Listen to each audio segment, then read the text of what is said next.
ఈ సందర్భం వచ్చింది కాబట్టి మీకు ఒక విషయం మనవి చేస్తాను. నేను ఒకప్పుడు విశాఖపట్నంలో ధర్మసోపానాల మీద ప్రసంగాలు చేస్తున్నాను.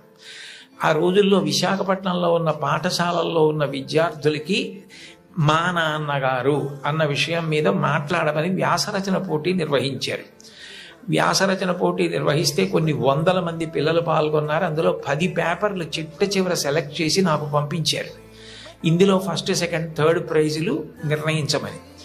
నేను పేర్లు చూస్తే ఒకవేళ నాకు ఏదైనా పక్షపాతం కలుగుతుందేమో, సుశీల అని కనపడింది అనుకోండి, తెల్లవారుజామునే మా అమ్మ గుర్తొచ్చి ఒక మార్క్ ఎక్కువ వేస్తానేమో అని నేను పేర్లు చూడకుండా పేపర్లు దిద్ది మార్కులు వేసేసి తర్వాత పేర్లు చూశాను.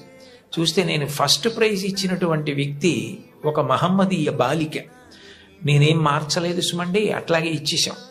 అప్పుడు ఆ బహుమతులు ఇస్తున్న సభకి అప్పుడు తిరుమల తిరుపతి దేవస్థానాలకి కార్యనిర్వహణాధికారి మాన్యులు శ్రీ ఎల్వి సుబ్రహ్మణ్యం గారు, ఆయన ముఖ్య అతిథిగా వచ్చారు.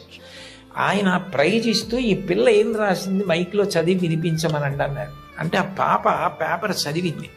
అందులో ఆమె ఏం రాసిందంటే, వాళ్ళ అమ్మగారు టీచరు, వాళ్ళ నాన్నగారు కూడా ఏదో ఉద్యోగం, ఆయనకి బ్లడ్ క్యాన్సర్ వచ్చింది, చూసుకోలేదు, ముదిరిపోయింది, 3 నెలల్లో చనిపోతారని చెప్పారు.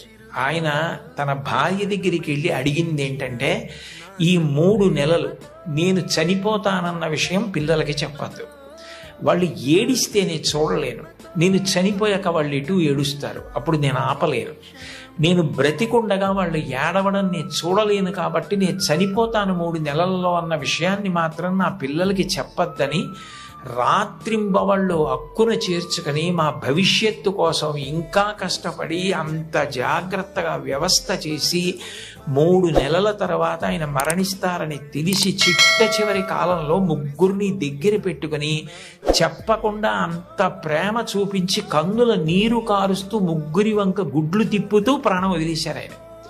తండ్రి అంటే అది. అంతటి త్యాగశీలి మా నాన్న. ఇది నాకు తెలిసున్న తండ్రి. ఇంతకన్నా తండ్రి గురించి చెప్పడం నాకు రాదని రాసింది అమ్మాయి. ఆ అమ్మాయికి ఫస్ట్ ప్రైజ్ ఇచ్చాం. తండ్రి అంటే అంత గొప్పవాడు. మీకోసం ఏ త్యాగం చేయడానికైనా సిద్ధంగా ఉంటాడు.